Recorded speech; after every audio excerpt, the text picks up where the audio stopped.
அனைவருக்கும் வணக்கம். நம்ம தொடர்ந்து கேட்டதும் கிடைத்ததும் அப்படின்ற கவனகர் பதின்கவனகர் திரு ராமையா அவர்கள் எழுதிய அந்த நூலோட திருக்குறள் பொக்கிஷங்களை ஒவ்வொன்றா அறுவடை பண்ணிகிட்டே இருக்கும்.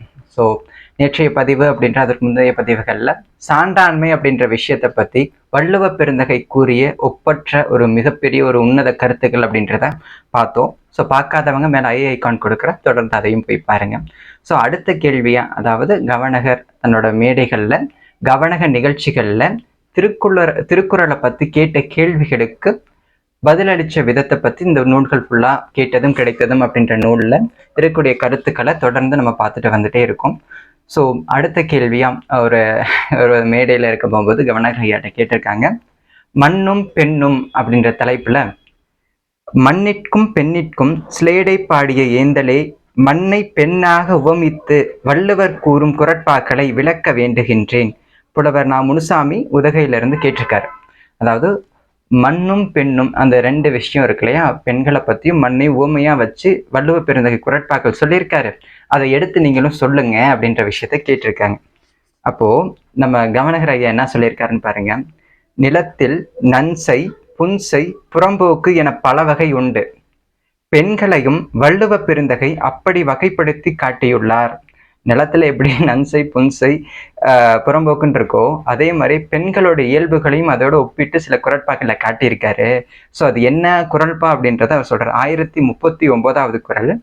செல்லான் கிழவன் இருப்பின் நிலம் புலந்து இல்லாளின் ஊடிவிடும் அப்படின்ற குரட்பாக்களை சொல்லி இந்த குரலில் புன்சை நிலத்தை அந்த இயல்புடைய பெண்ணுடன் ஒப்பிட்டு காட்டுகிறார்.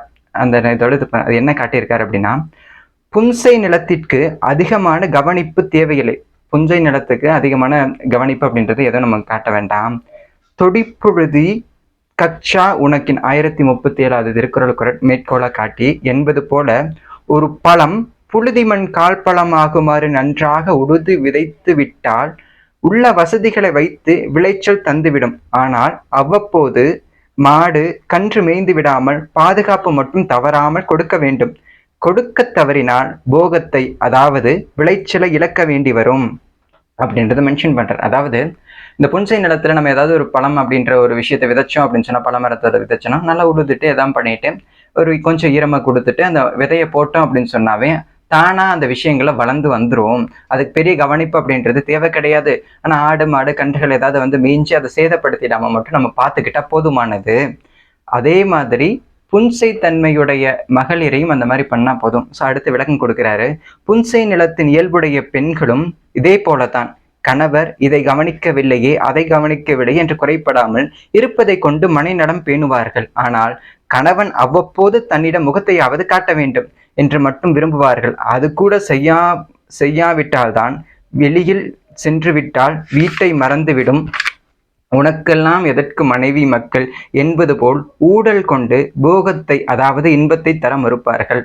அப்படி கூட அந்த புன்சை நிலத்துக்கு தரக்கூடிய கவனிப்பை கூட நீங்க பண்ணாம வீட்டுக்கு முகம் கூட காட்டாம ஒரு வேலை அப்படிதான் அப்படின்னு போகக்கூடிய சூழல்கள் வந்துச்சுன்னா உனக்கெல்லாம் எதுக்கு மக்கள், குழந்தைங்க, மனைவி அப்படின்ற விஷயத்த தூக்கி போட்டுட்டு எப்ப தக்க சமயம் தேவையோ அந்த விஷயங்கள், அந்த போகம் அப்படின்னு சொல்லக்கூடிய விஷயங்களை விளைச்சல தர மறுப்பார்கள் அப்படின்றது சொல்றாரு. அதுக்கு அடுத்த குரட்பாக்களை இளமென்று அசைகி இருப்பாரை காணின் நிலமென்னும் நல்லாள் நகும். இந்த குரலில், இது 1040வது குரல். இந்த குரலில் நன்சை நிலத்தை அந்த இயல்புடைய பெண்ணுடன் ஒப்பிட்டு காட்டுகிறார். புன்சை நிலத்தை சொல்லிட்டாரு, நன்சைன்னு ஒரு நிலம் இருக்குல்லையே அதை சொல்றாரு. நன்சை நிலம் கலப்பு உரம், உப்பு உரம், அதாவது யூரியா என்று உழவனின் ஒவ்வொரு கவனிப்புக்கு ஏற்ப பசுமையாய் மினுக்கி கதிர்மணிகளை காட்டி சிரிக்கும். நன்சை நிலத்துக்கு நமக்கு தொடர்ந்து கவனிப்பு அப்படின்றத உரம் போடணும், அதுக்கேற்ற சில விஷயங்கள் கொடுக்கணும். கொடுத்தா மட்டும்தான் பயிர் விளைச்சலை கொடுத்து அது தன்னோட கதிர்மணிகளை காட்டி ரொம்ப செழிப்பான ஒரு விஷயங்களை நமக்கு கொடுக்கும். ஏரினும் நன்றால் எருவிடுதல் கட்டப்பின் நீரினும் நன்றதன் காப்பு. இது வள்ளுவர் நன்சை நில கவனிப்பு பற்றி கூறிய குரட்பா. அந்த நன்சை நிலத்தை 1040வது குரல்ல அதோட தன்மை அது என்ன எப்படி அப்படின்றத சொல்லிட்டாரு. அதுக்கு முன்னாடி 2 குரல் தண்ணி 1038வது குரல்ல நன்சை நிலத்தின் இயல்புடைய பெண்களும் உண்ணல், உடுத்தல், அணிதல், மகிழ்தல் என ஒவ்வொரு செயலிலும் கொண்டவனின் கவனம் இருக்க வேண்டும் என்று விரும்புவர். அவன் கவனிப்புக்கு தக்கவாறு முகத்திலும் இல்லத்திலும் செழுமை தோற்றம் காட்டுவர். இந்த நன்சை நிலத்து பெண்கள் எப்படி இருப்பாங்க அப்படின்னு கேட்டிங்கன்னா, நீங்கள் ட்ரெஸ் எப்படி போடுறாங்க, என்ன ஆடை ஆபரணம் போட்டிருக்காங்க, சமைச்சது எப்படி இருக்குது, ஒவ்வொரு விஷயத்துக்கும் பாராட்டலும் அவங்க போற்றுதலும் புகழ்தலும் தேவை இருந்துக்கிட்டே இருக்கும். ஒவ்வொரு விஷயமும் பார்த்து பார்த்து செய்யணும். ஏன்னா நன்சை நிலத்துக்கு ஏறு போடணும், உரம் போடணும், அந்த விஷயங்கள்லாம் போடணும். போட்டால் தான் அந்த விளைச்சலை காட்டும். அதே மாதிரி நன்சை நிலம் குணம் கொண்ட பெண்களும், அந்த பண்புகள் கொண்ட பெண்களுக்கும் நம்ம பார்த்து பார்த்து எல்லா விஷயங்களையும் செய்யணும். களப்புறம் போட வேண்டும். கையில் வசதி இல்லையே என்று உழவனின் கையை பிசைந்தால் நன்சை பயிர் பழுப்பு நிறம் காட்டி சிரிக்கும். எந்த உரமும் போடலை, நம்ம எதையுமே கவனிக்கல அப்படின்னு சொன்னா அந்த நிலத்துல எதுவுமே இருக்காது. வெறும் நிலம் மட்டும் பழுத்த நிறத்துல ஒரு மாதிரி விளைச்சல் இல்லாம காட்டும். ஸோ அதே மாதிரி நன்சை இயல்புடைய பெண்களும் பொங்கல் திருநாளுக்கு பட்டுச்சிலை எடுக்க வசதி இல்லையே என்று கொண்டவன் கூறினால் இந்த நன்சை பெண் உதட்டில் பளிப்பு நகை காட்டி சிரிப்பாள். அந்த மாதிரி நன்சை நில இயல்புடைய பெண்களுக்கு நீங்க எதையுமே செய்யலை அப்படின்னு சொன்னா எப்படி அந்த நிலம் விளைச்சல் தராம பழுப்பு நிறம் காட்டி சிரிக்குதோ அதே மாதிரி உனக்கெல்லாம் எதுக்கு கல்யாணம் அப்படின்ற நிலைமையை கொடுத்து அந்த பெண்களும் சிரிப்பாங்க அப்படின்ற விஷயத்த சொல்றாரு. அப்போ நன்சை புன்சை நன்சை புன்சை பத்தி சொல்லிட்டாரு. அடுத்த கேள்வி கேட்கிறாங்க, ஐயா நன்சை புன்சை பெண்களை பற்றி கூறினீர்கள், புறம்போக்கு பற்றி வள்ளுவர் எதுவும் கூறவில்லையா? 2 நிலத்தை பத்தி சொன்னீங்களே, புறம்போக்குன்னு ஒரு நிலம் இருக்கு, அதை பத்தி ஏதாவது சொல்லலையா? அந்த நிலமும் அப்படின்னு ஒரு நிலம் இருக்கு இல்லையா, அதை பத்தி வள்ளுவர் எதையுமே கூறலையா அப்படின்னு கவிஞர் வான்மகிழ் உதகையிலேருந்து கேட்டிருக்காரு.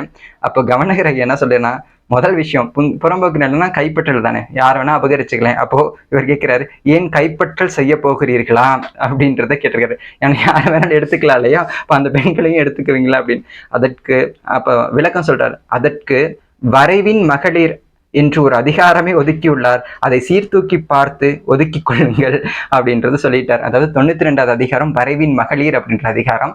அந்த அதிகாரம் முழுக்கமே புறம்போக்கு நிலத்தில் இருக்கக்கூடிய அந்த தன்மையும் இருக்கக்கூடிய மகளிரை ஒத்து எழுதியிருக்காரு, அதை நீங்க பார்த்து தெரிஞ்சுக்குங்க அப்படின்ற விஷயத்த சொல்லி அந்த ஆரவாரத்தோட அந்த பதிலை சொல்லி முடிக்கிறாரு.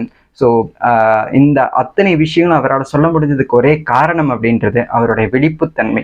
ஒரு மனிதன் எந்த நிலையில் எந்த நிலையிலையும் விழிப்புணர்வோடு இருக்கிறான் அப்படின்னு சொன்னா டைமிங் சென்ஸும் சொல்லுவோம், பிரசன்ஸ் ஆஃப் மைண்ட் அப்படின்னு சொல்லுவோம். அந்த நிலையில இருக்கும்போது மேலான ஒரு நிலைகளை எதையுமே எதிர்கொள்ளக்கூடிய தன்மை அப்படின்றது வரும். ஸோ நன்சை புன்சை புறம்போக்கு அப்படின்ற 3 நிலத்தோட தன்மையை வள்ளுவ பெருந்தகை எப்படி அவர் குறட்பாக்களை கொடுத்திருக்காரு அப்படின்ற விஷயத்த தன்னோட வாழ்க்கையில ரொம்ப சுவாரஸ்யமா இந்த கவனக நிகழ்ச்சியில எடுத்து நம்ம கவனகர் ஐயா அப்படின்றவர் நமக்கு கொடுத்திருக்காரு. ஸோ அவருக்கு நெஞ்சார்ந்த என்ன சொல்றது, அவரை வணங்குறதை தவிர நமக்கு பெரிய விஷயம். ஏன்னா இத்தனை ஒரு பெருமை தக்க ஒரு மனிதர்கள் நம்ம இடையே வாழ்ந்திருக்காங்க போறாங்க அப்படின்னு சொன்னாவே நமக்கு ஒரு பெருமிதம் கொள்ளணும். ஏன்னா இவ்வளவு ஆய்வு மனப்பான்மையோட ஒவ்வொரு விஷயத்தையும் உணர்ந்தா மட்டுமே இந்த விஷயங்களோட இருக்கக்கூடிய ஆழ கருத்துக்கள் அப்படின்றத நம்மளால புரிஞ்சுக்க முடியும். தமிழ் அப்படின்றது மிகப்பெரிய ஒரு பொக்கிஷத்தை பொதித்து வச்சிருக்கக்கூடிய ஒரு மிகப்பெரிய ஒரு தெய்வத்தால் வழங்கப்பட்ட ஒரு மொழி. அது மட்டும்தான் உண்மை. அதுல அத்தனை விஷயங்கள் நம்மளால செய்ய முடியும். அதனாலதான் சித்தர் பெருமக்களாகட்டும் யாரா இருக்கட்டும் உயரிய கருத்துக்கள் எல்லாமே தமிழ் மொழியில பொதிச்சு வச்சாங்க. ஸோ அப்படிப்பட்ட ஒரு நூலா நமக்கு தொகுத்து கொடுத்த 16 கவனகர் திரு கனக சுப்ரத்தினம் ஐயா அவர்களுக்கும் மனப்பூர்வமான நன்றியை தெரிவித்து தொடர்ந்து நம்மளோட காணொலிகளை இணைஞ்சிருங்க. அடுத்து சுவாரஸ்யமான பல கேள்விகளும் பதில்களும் திருக்குறள்ல இருந்து காத்துட்டு இருக்கு. அது வரைக்கும் உங்களிடமிருந்து விடைபெறுவது AR மேகலைவன். நன்றி, வணக்கம்.